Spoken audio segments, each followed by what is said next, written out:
Hello, hello. Welcome back to another episode of Well Versed. Happy Tuesday. I'm your host, Layvon, and I'm glad you're joining me again this week for another solo episode. This week's episode, I wouldn't say is timely because it's always going to be very relevant, but it's going to be about something that I've been talking a lot about with friends recently. And the topic specifically is modern day social etiquette. Now, this is not the etiquette where, you're taught where your knives and forks go or that you shouldn't put your elbows on a table. This is more the modern day social etiquette that's going to make you a much more interesting, fun, cool, relatable, likable person in dating and relationships and any sort of friendships, even at work. So buckle up. You guys may not agree with all of these, but these are just my opinions and some of the things that I think are important to just make you a better person. So we'll get into a list of them. I'll explain some of them to you guys, and then I'm curious on your thoughts. If you guys really like this podcast, please make sure to follow us on Instagram and TikTok, Well Versed Podcast. And if you have any questions, if you have any commentary, suggestions for other episodes, or if you also just want to send in dilemmas and are looking for advice, definitely send it in. All the information is going to be in the podcast episode details. Okay, let's get started. So this is a topic that a friend and I were talking about, and we were talking about the fact that social etiquette is kind of a lost art. And part of this etiquette is lost because it's not really taught to us or taught to our generation. I think etiquette is something that's kind of handed down from your mothers, your sisters, your aunts, uncles, older generations in your family. And then you move in life and you meet people who maybe have different types of social etiquette or modern day social etiquette and different ways of living. But I think overall, one thing I want you guys to take from this episode are these are things to try and keep in mind, and maybe you'll have more interesting, better, fruitful relationships, discussions with friends, or just general people in your life. So the first one that I want to get into, and I have these listed out over here, I'm looking at my phone, is canceling plans. Now, I think whether it's friendship, whether it's dating, whether it's the guy you met on Hinge, I think you're allowed to cancel plans until probably 12 to 2 p.m. on the day of, and that's all you're allowed to do. It's ample time to give someone the opportunity to maybe find someone else to go and do the thing with, but it's also ample amount of time where someone doesn't feel disrespected, and almost certainly they won't be alone for the night and they could find someone else. So I think cancellations are a big thing right now in our culture. People cancel over every single thing.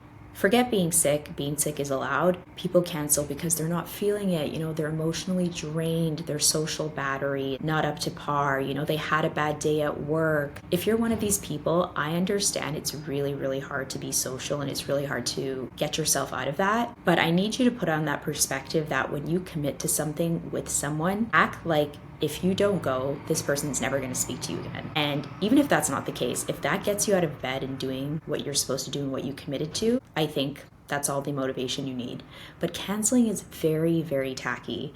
And not only is it very tacky, it's especially not good for you to cancel on plans because of your emotions, your mood, the way you're feeling that day. Again, sickness is something different, but canceling because you're not up for something or because in the moment you felt like you wanted to do it when you agreed, but now you don't want to do it, is not okay. And I think that there could be a bigger issue on maybe why you don't want to hang out with someone all of a sudden. But I think when you force yourself to go to these situations, you assess them better, you see how you feel, and more likely than not, you're probably going to have a good time because in the moment that you agree to these plans, you wanted to do them. If you got to cancel plans, cancel the day of, in the morning, at the latest, maybe lunch. Don't cancel on plans, don't cancel on dates, don't cancel on any sort of commitments. It's not cute. Another one.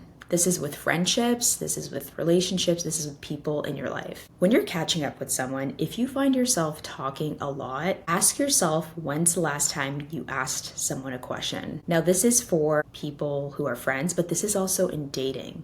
And I'm talking to the men especially, but women do this as well. There's no need to tally up the number of questions back and forth like it's a tennis match, but be aware of how long you're holding the floor in conversations with people. Make sure that you ask people questions back and genuine questions that you're interested in.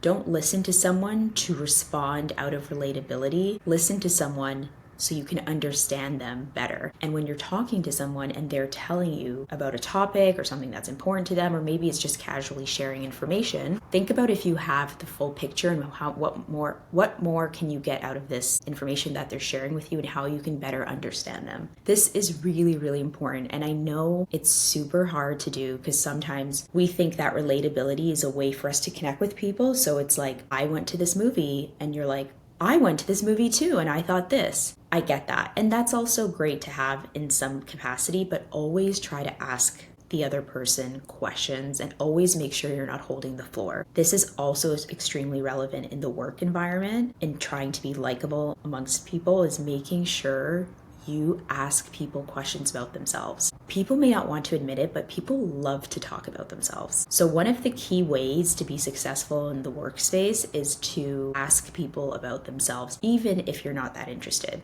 Ask your boss about their kids. Be interested in what they have to say about their kids, what they did on the weekend. Try to understand. Look at them as a subject matter expert. Whatever you have to do to engage with people, it's a good skill to have, and it's very important to build relationships.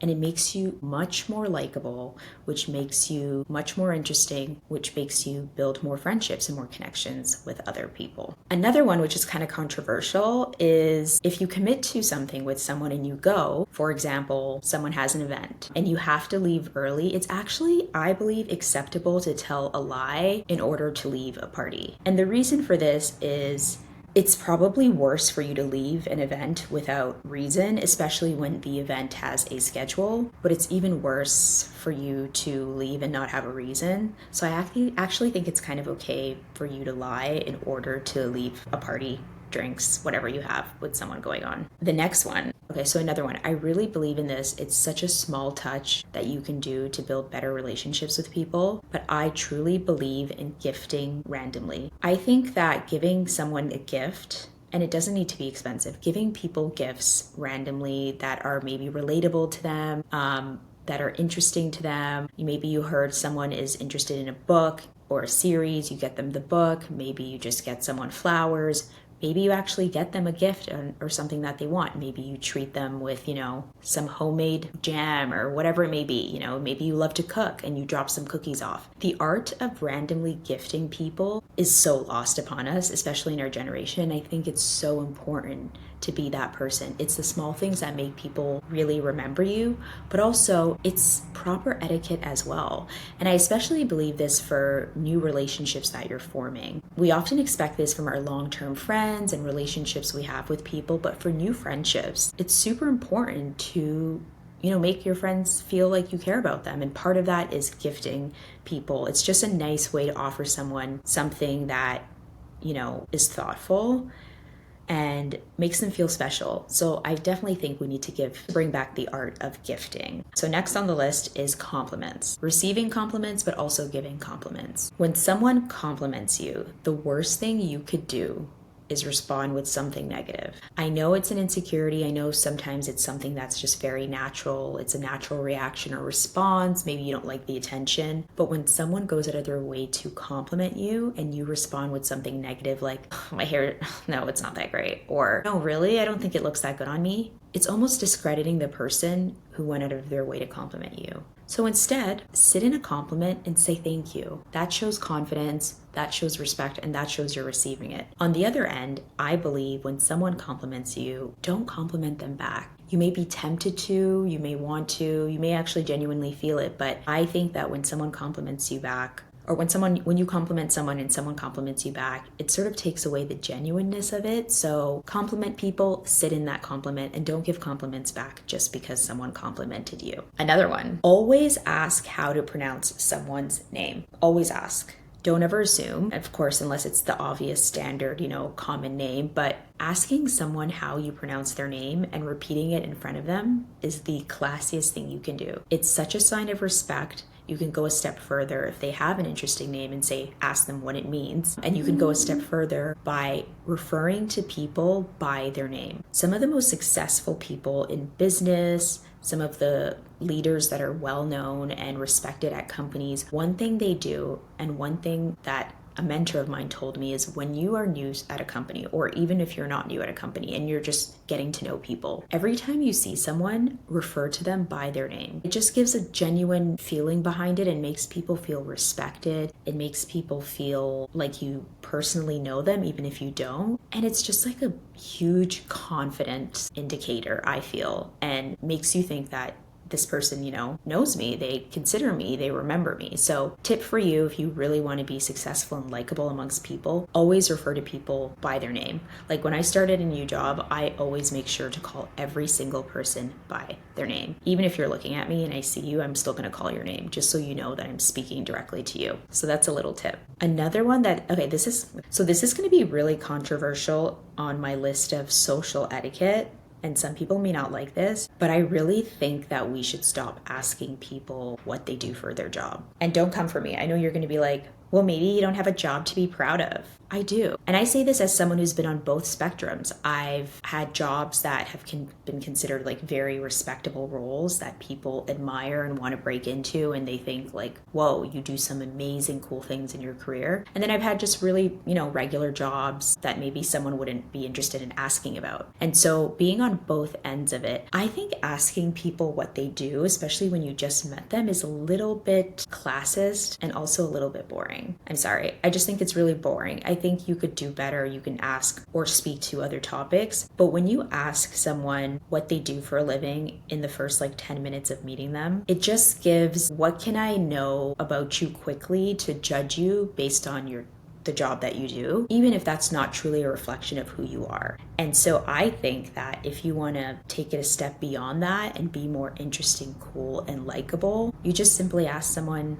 what have they been up to lately? Or are they working on anything that they're excited about? Or are they excited about anything lately? It doesn't even have to be related to work. That makes people like you more. But when someone immediately asks me, what do you do? What school did you go to? It's just like, now you want to know where I work, and then you want to talk about how, I don't know. I don't care to talk about work. I don't care to be in that space. I want to know more deeply about who you are, what makes you tick, what's interesting about you. I don't care about your job because your job doesn't tell me anything about you. So that's a tip for you guys. This one, oh my God. Here's one that also has happened to me. I'm not even going to lie. Please don't tell people they look like someone, even if you feel that that person is extremely attractive. I think in the vast majority of circumstances, it's probably unacceptable to be telling someone they look like someone else. It's weird. It's like, I think you look like this person, and I'm basically you comparing you to someone else. So even if you believe you're a unique person, I'm now saying that you look like someone else, and it's just weird. So don't do that. And honestly, it's potentially insulting. So the risk is not worth whatever reward you're trying to get or relatability you're trying to get with that person. All right, next one. I'm super passionate about this one.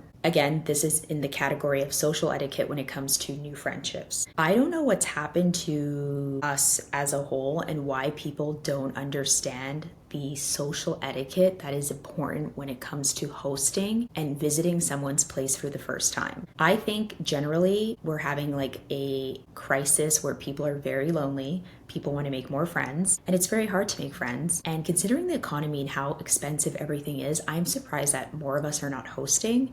But if you are hosting, so number one, host more. Host your friends more, host new friends, old friends, just host people more often. It's really important to build relationships that are not around some sort of activity or dinner or party. Two, when someone hosts you, especially when you go to someone's place for the first time, if you don't bring anything and you come empty-handed, who do you think you are? Come on. It is extremely rude, especially the first time you visit someone's place, to come empty-handed. I don't care if you have no plans. I don't care if you're just watching a movie. I don't care if you're just having a girls' catch-up. Whatever it is, when you come to someone's place for the first time, bring something in hand. Extra bonus points if you put some thought behind it and you think of what this person is into. Is this person like pastries? Or does this person love fresh flowers? Or are they into plants?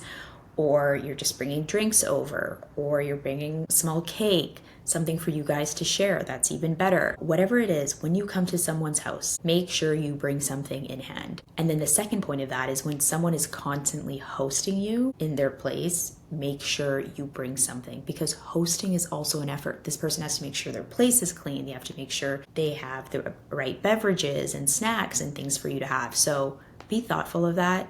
It's a lost art. Stop going to people's houses empty-handed. Next, we've all been in these networking events, work events, social settings, parties where you're in a conversation with someone. It's getting so boring. This person has no emotional awareness, no self-awareness. They're just rambling and rambling and rambling. It's still really rude to exit a conversation, especially if you're saying something that's a lie. For example, I'm just going to go to the bathroom. This person's like, oh, okay, yeah, I'll see you later. And then they see you not go to the bathroom and you walk away and talk to someone else. It's important, and part of like modern social etiquette, it's important to just gracefully exit a boring conversation. And one way to do this is, if you're around someone else, bring them into the conversation and then gracefully leave. Sorry, some people may not like that, but if you can merge another group into your conversation or bring someone else into the conversation and then introduce them and leave, that's the classy way to leave a conversation. But don't just exit a conversation with someone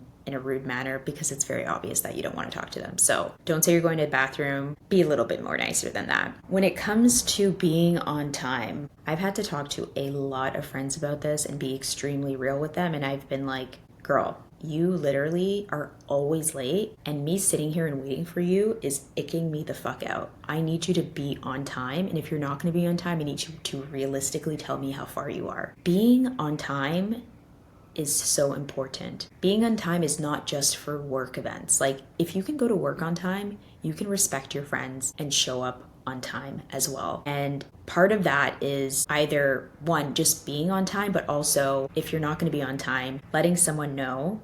And then when you're late, apologizing and thanking someone. I think better than saying, sorry, I'm late, is saying, thank you for waiting for me. So the grace period for, one-on-one lateness, you need to be better with that. And being the always late friend is actually not cute at all. Like, it's not cute at all. So get better with that. This is a critical one. Friendships, especially new friendships, is being more involved and engaged. We live in a social media world right now. Don't be a social media lurker. It's one thing to lurk on someone's social media that you know all of 2 times, or you've spent all of 2 times together and you met them through your friend's cousin's best friend and you follow each other on Instagram.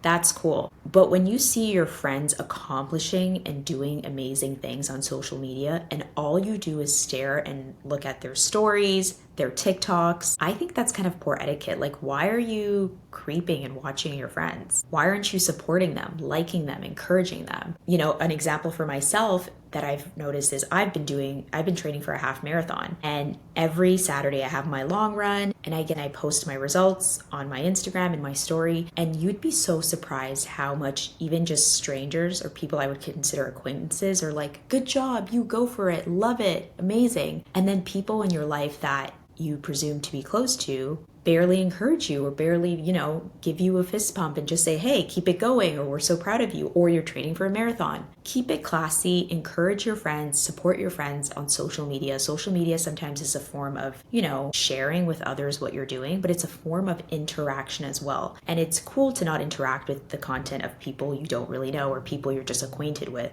But when you have actual friends or you're building friendships with people, support them. Support your friends. It's super important, and it's very tacky to do anything otherwise. Some of you may not agree with this one, but saving voice notes that are unrelated to business are weird. I'm sorry, it's weird.